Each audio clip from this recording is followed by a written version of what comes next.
Chapitre 17. Nafiassou n'eut pas trop de difficultés à s'adapter à sa nouvelle vie. Charles avait engagé une nurse pour son fils et puis quelqu'un pour lui donner des cours particuliers de français et lui apprendre à écrire. Charles voulait qu'elle ne touche à rien. Il lui avait acheté de nouveaux habits et souvent, il lui faisait de petits cadeaux. Bon professeur, il lui apprenait tout, même à manger à table. Il avait insisté pour que le bébé soit sévré et mis au biberon. Charles était plein d'attention, mais jamais il n'avait eu un geste osé envers elle. Il la respectait. Elle ne pouvait pas imaginer que sa seule présence comblait Charles.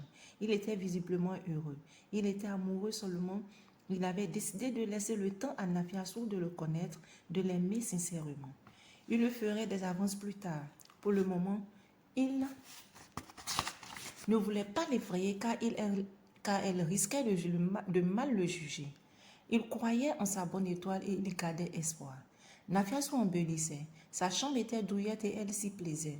Son fils grandissait à vue d'œil. Souvent, elle se demandait si ce bonheur pouvait continuer, si ce n'était pas un rêve. Elle ne pouvait imaginer que cela ne faisait que commencer. Elle devenait plus belle de jour en jour. Charles ne se lassait de l'observer, surtout quand elle souriait. Des semaines avaient passé et il n'avait plus été question que Nafiassou retourne chez elle. La porte de la chambre de Nafiassou s'ouvrit par l'intermédiaire d'une revue. Depuis un moment déjà, Charles avait remarqué l'intérêt que Nafiassou portait aux revues de mode. Ce jour-là, en feuilletant l'un de ces magazines, il tomba sur une annonce. Agence Chada recherche jeune fille intéressée par le mannequinat pour concours de top modèle. Le concours consistait à envoyer 2 photos, l'une au naturel et l'autre avec maquillage. Charles eut envie de faire une belle surprise à Nafiassou. Il décida que dès le lendemain, il mettrait son plan à exécution et il ferait participer Nafiassou au concours sans qu'elle sache. La nuit parut longue à Charles, mais l'aube arriva enfin. Dis, Nafiassou, après toi, nous allons faire des courses en ville. Il y eut d'abord des séances chez un photographe qui continua les courses avec eux. Puis, ce furent les essayages dans les magasins de prêt-à-porter. Charles lui acheta une dizaine de robes, un passage éclair dans une bijouterie et le petit groupe se retrouva dans un salon de coiffure.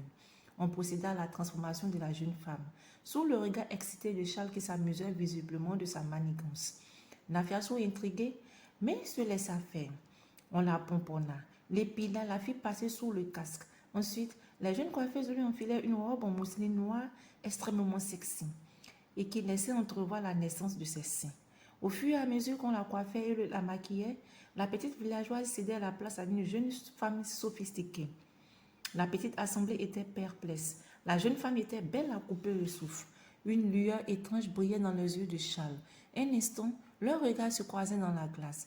Nafiassou cligna les paupières et la séance de photos reprit. C'est tout pour ce chapitre. Nous attendons de voir si Nafiassou sera retenu par ce concours.